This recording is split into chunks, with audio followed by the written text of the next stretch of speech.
Breaking news సంచలన సినిమాలు తీసే రామ్ గోపాల్ వర్మ పుష్ప 2 గురించి పుష్ప 2 టికెట్ ధరల గురించి ఒక ఆసక్తికరమైన ట్వీట్ చేశారు.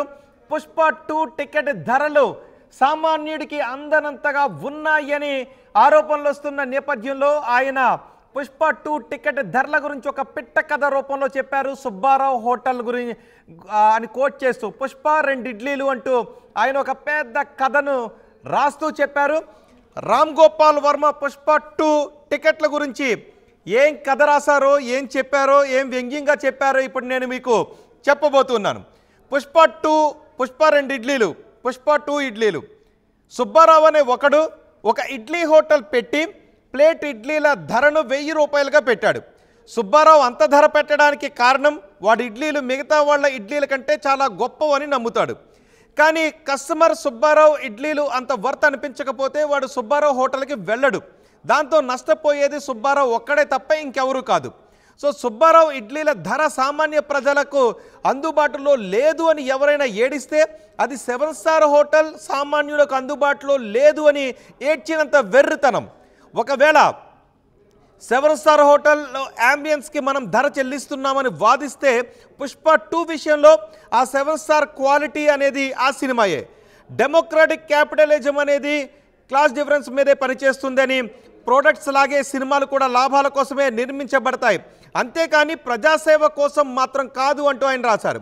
అప్పుడు లగ్జరీ కార్లపై, విలాసవంతమైన భవనాలపై, బ్రాండెడ్ బట్టలపై ఎలాంటి ఏడుపు ఏడవనోళ్ళు సినిమా టికెట్ ధరల మీద ఎందుకు ఏడుస్తున్నారు అంటూ ఆయన ఈ కథలో విమర్శించారు.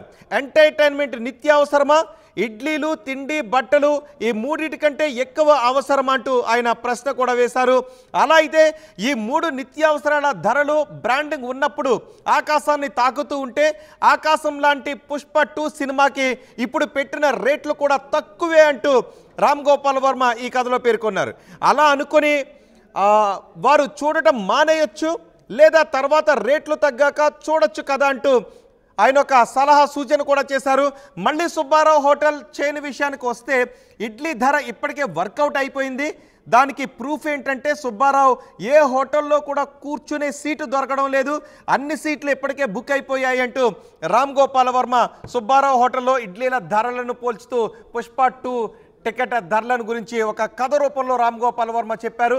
సో ఎవరైనా సినిమా టికెట్లు ఎక్కువగా ఉన్నాయి అని ధరలు ఎక్కువగా ఉన్నాయనుకుంటే రేట్లు తగ్గిన తర్వాత చూడొచ్చు, లేదు ఇప్పుడే చూస్తామనుకుంటే 7 స్టార్ హోటల్కి వెళ్ళి ఇడ్లీ తినాలి అనుకోవడం లాంటి దాని కిందకే వస్తుంది. ఇది నిత్యావసరం కాదు, అత్యవసరం కాదు. తర్వాత అయినా వారం రోజుల తర్వాత టికెట్ రేట్లు తగ్గిన తర్వాత సామాన్యుడికి అందుబాటులో వస్తాయి. కాబట్టి పుష్ప 2 సినిమా టికెట్ ధరలు ఎక్కువగా ఉన్నాయని ఎవరు ఏడవకండి అంటూ రామ్ గోపాల్ వర్మ సూటిగా చెప్పారు. ఇప్పుడు రామ్ గోపాల్ వర్మ పుష్ప 2 గురించి చేసిన ట్వీట్ పెద్ద ఎత్తున సంచలనంగా మారింది, చర్చనీయాంశంగా మారింది. మా ప్రతినిధి రవిచంద్ర మనకు అందుబాటులో ఉన్నారు. రవిచంద్ర, రామ్ గోపాల్ వర్మ చేసిన ట్వీట్ పై ఎటువంటి చర్చ జరుగుతుంది, ఎలా చూడాలి ఈ ట్వీట్ ని? సంచలన దర్శకుడు రామ్ గోపాల్ వర్మ ఆ మాటలకు 2 వైపులా పదునుంటుంది. కత్తికి 2 వైపులా పదునున్నట్లు ఆయన మాట్లాడే ప్రతి మాటకు కూడా 2 అర్థాలు తీసుకునేలాగా ఉంటుంది. ఇప్పుడు ఆయన టికెట్ రేట్ల గురించి చెప్పిన పిట్ట కథ ఏదైతే ఉందో, టికెట్లు రేట్లు పెంచిన వాళ్ళకి ఒక చెంపపెట్టులాగా ఉంది.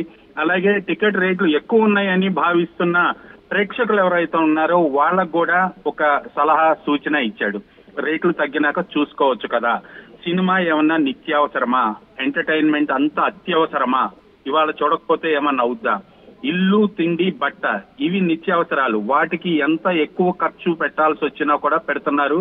అప్పుడు బాధపడని వాళ్ళు సినిమా టికెట్ రేటు పెంచితే ఎందుకు బాధపడుతున్నారు, ఇది అత్యవసరం కాదు, నిత్యావసరం కాదు, అలాంటప్పుడు రేటు తగ్గిన తర్వాత చూసుకోవచ్చు కదా సినిమా, లేదు వెళ్ళాలి అనుకున్నప్పుడు ఆ రేటు ఏదైతే ఉందో అది భరించండి అన్నట్టుగా ఇటు ప్రేక్షకులకి ఒక సూచన సలహా ఘాటుగానే ఇచ్చాడని చెప్పుకోవచ్చు. అలాగే టికెట్ రేట్లు పెంచిన సినిమా పరిశ్రమకు కూడా ఒక సూచన అయితే చేశాడు. ఎందుకంటే టికెట్ రేట్లు ఎక్కువ పెడితే ఇది సామాన్యులు అందుబాటులో లేకపోతే ప్రేక్షకులు థియేటర్ కు రారు, వాళ్ళకి అందుబాటులో ఉండాలి, ఇది నిత్యావసరం కాదు ఎంటర్టైన్మెంట్ అనేది, సినిమా అనేది కూడా సినిమా పరిశ్రమకు ఒక సూచన చేసినట్లుగానే అనిపిస్తోంది. కరెక్ట్, రామ్ గోపాల్ వర్మ చెప్పిన దాంట్లో 100% ఒక లాజిక్ ఉందని చెప్పుకోవాలి. సినిమా అనేది నిత్యావసరం కాదు. ఫస్ట్ డేనే చూడాలి లేదా ఫస్ట్ వీక్ లోనే చూడాలి అనేది ఎక్కడే లేదు. ఇప్పుడు అది చూసి దాని మీద ఏమైనా ఎగ్జామ్ రాసేది లేదు. దానివల్ల ప్రేక్షకులకు కాదు, ఇంట్లో వాళ్ళకి ఎవరికైనా దానివల్ల ఆ 2.5 గంటలు 3 గంటలు లేదా ఆ రోజుకే ఒక మానసిక ఉల్లాసం కోసం అంత టికెట్ పెట్టి వెళ్లాల్సిన అవసరం ఉందా అనేది కూడా కొంతమంది మాట్లాడుతున్నారు. ఇప్పుడు ఈ పుష్ప 2కు పెట్టిన టికెట్ రేట్ల విషయానికి వస్తే ఒక కుటుంబం వెళ్లి సినిమా చూస్తే ఆ డబ్బులతోటి 1 సంవత్సరం పాటు ఓటీటీ ప్లాట్ఫామ్స్ లో 2-3 ఓటీటీలకి సబ్స్క్రిప్షన్ వస్తుంది. 1 ఇయర్ పాటు ఆ ఓటీటీ ప్లాట్ఫామ్స్ లో వచ్చి వందలాది సినిమాలు, వందలాది వెబ్ సిరీస్లు కూడా ఇంట్లో కూర్చొని చూసుకునే వీలుంటుంది. అంత సౌలభ్యం ఉన్నప్పుడు ఆ డబ్బుల్ని ఒక రోజు కోసం, ఒక సినిమా కోసం వెచ్చించడం కరెక్టా అనేది కూడా ఇప్పుడు చాలా మంది ఆలోచిస్తున్నారు. ఆ ఆలోచన ఇప్పుడు ప్రేక్షకుల్లో కలిగిందనే చెప్పుకోవాలి రోహిత్. రైట్, నిజానికి రామ్ గోపాల్ వర్మ సినిమా టికెట్ల ధరల పెంపు గురించి ఎప్పుడు వచ్చినా ఆయన ఇలాగే సమర్థిస్తూ వస్తూ ఉన్నారు. నిజానికి ఎవరైతే ప్రోడక్ట్ని తయారు చేస్తారో వాళ్ళకి ఆ రేట్ను నిర్ణయించుకునే అవకాశం ఉంటుంది. కానీ సినిమాల విషయంలో ఎందుకు లేదు అని ఆయన మొదటి నుంచి, గతంలో ఆంధ్రప్రదేశ్లో గత ప్రభుత్వం ఉన్నప్పుడు కూడా ఆయన సినిమా టికెట్ల రేట్ల విషయంలో టికెట్ల రేట్లను వాళ్ళు పెంచుకునే అవకాశం ఇవ్వాలి అంటూ ఇలాగే సపోర్ట్ చేస్తూ వస్తూ ఉన్నారు. సో ఎలా చూడాలి దీన్ని? ఇప్పుడు సినిమా అనేది ఏదైనా కానీ డిమాండ్ అండ్ సప్లై సూత్రమే ఇక్కడ కూడా అమలు అవుతుంది. ఎంటర్టైన్మెంట్ సినిమా పరిశ్రమ అనేది పేరుకి పరిశ్రమ ఖచ్చితంగా ఇది ఒక కమర్షియల్ ఆస్పెక్ట్. ఎవరైనా రూపాయి లాభాన్ని ఆశించి సినిమా తీస్తాడు. తన ప్రొడక్ట్ 100 రూపాయలు పెట్టి తయారు చేసినప్పుడు ఆ ప్రొడక్ట్ ని 200కో 300కో వీలైతే 1000 రూపాయలకో అమ్ముకోవాలని చూస్తాడు తప్పితే, నేను 100 ఖర్చు పెట్టాను కదా, 100కో 10 రూపాయలు ఎక్స్ట్రా వస్తే చాలు లేదా 100 వస్తే చాలు అని ఎవరు కూడా ఆశించరు, అలా ఆలోచించరు. సో నిర్మాతకు తను కోట్లాది రూపాయలు 100 కోట్లు పెట్టి సినిమా తీసినప్పుడు ఆ సినిమాకి ఒక ధరను నిర్ణయించుకునే అధికారం ఆయనకే ఉండాలి అంటాడు. ఇప్పుడు కమర్షియల్ ప్రొడక్ట్స్ ఏవైతే ఉంటున్నాయో అవన్నీ కూడా నిత్యావసరాలు, చాలా కమర్షియల్ ప్రొడక్ట్స్ ఉన్నాయి కంపెనీలో తయారయ్యేవి. వాటన్నిటి కూడా ఆ కంపెనీ తయారు చేసిన తయారీదారుడే దానికి రేట్ నిర్ణయిస్తాడు. ఆ రేటు ప్రకారమే మార్కెట్ లోకి పంపిస్తున్నాడు.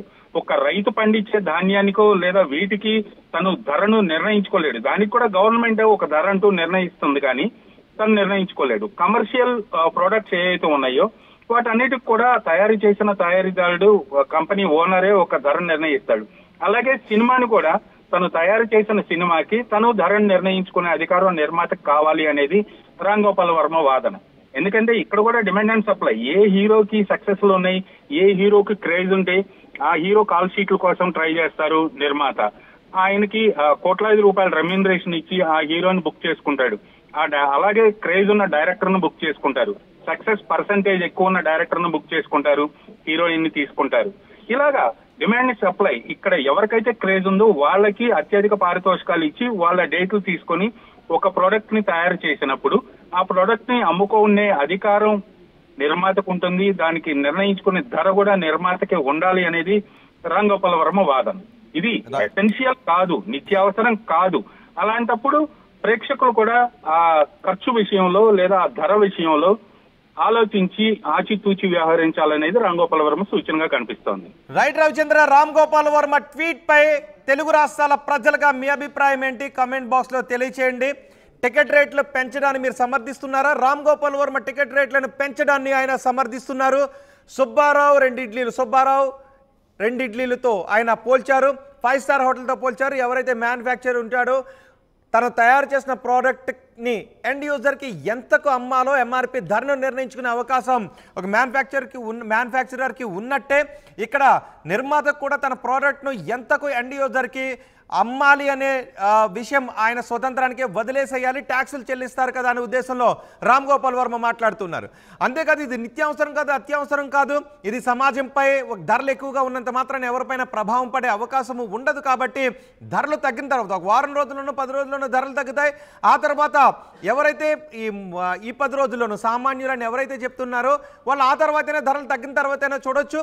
పైగా ధరలు ఎక్కువగా ఉన్నప్పుడు ఎవరు సినిమా చూడకపోతే నష్టపోయేది నిర్మాతే. కాబట్టి ఇక్కడ నష్టాన్ని తనే భరిస్తాడు అని రామ్ గోపాల్ వర్మ చెప్తూ ఉన్నారు. ఒక ట్వీట్ రూపంలో ఆయన సుబ్బారావు కథ రూపంలో ఆయన చెప్పారు. గతంలో కూడా రామ్ గోపాల్ వర్మ టికెట్ల ధరలను పెంచడాన్ని ఆయన సమర్థిస్తూ వచ్చారు. ఇప్పుడు కూడా రామ్ గోపాల్ వర్మ ట్వీట్ చేశారు. సో రామ్ గోపాల్ వర్మ ట్వీట్ పై తెలుగు రాష్ట్రాల ప్రజలుగా మీరేమనుకుంటున్నారు? మీ అభిప్రాయాన్ని కామెంట్ బాక్స్లో తెలియచేయండి. నమస్కారం. రామయ్య, రోజు నా బర్త్డే. దీర్ఘాయుష్మాన్ బాబా.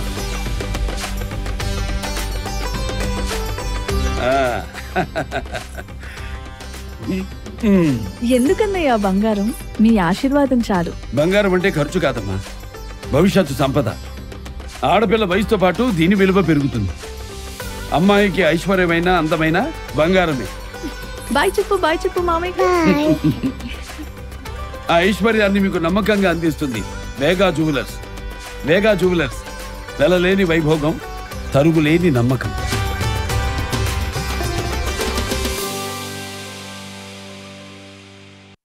ఆర్టీవీ యాప్ వార్తల్ని క్షణాల్లో చదివే అవకాశం ఉంటుంది. ఒక న్యూస్ పేపర్, ఒక టెలివిజన్ ఛానల్ మీ చేతుల్లో ఎప్పుడూ ఉంటాయి.